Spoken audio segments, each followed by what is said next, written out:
Ladies and gentlemen, it is my pleasure to welcome the Honorable Heather Wilson, Secretary of the Air Force. One of the most important questions that I ask of people is, what do you need from me that you're not getting?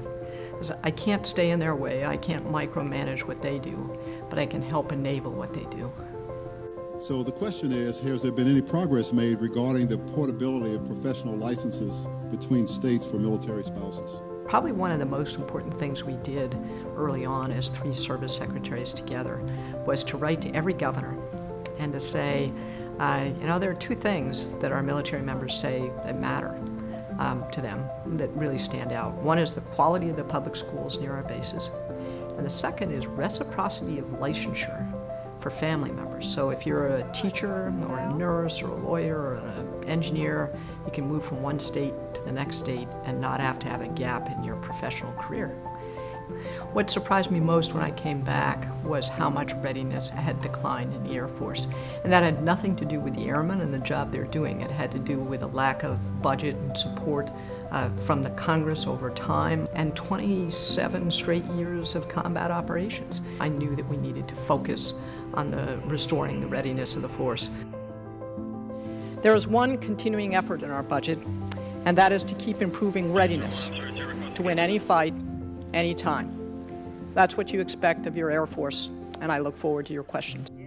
I've been fighting side by side with the Army my entire career, and it's my obligation, I believe, to ensure that any soldier, sailor, Marine, airman who are on the ground who hear jet noise, I never want them to look up. I want them to know it's us. Without question, the closest relationship has been with the Chief of Staff, Dave Goldfein. And I've had other professional relationships where they're very positive professional relationships, including in the Air Force. Chief Wright is absolutely wonderful, and the whole leadership team is really high performing.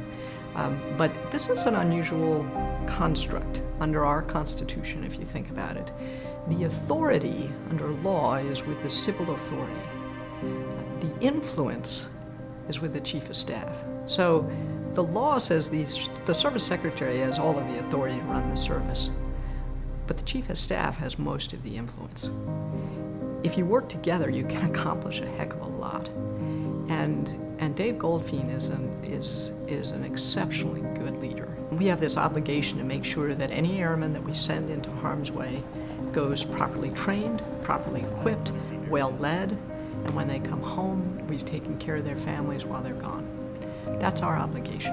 And so restoring the readiness of the force certainly was a big accomplishment. I think we've gone a long way in cost-effective modernization and taking the authorities we've been given to buy things faster and smarter. We've stripped 100 years out of Air Force procurement in the last year.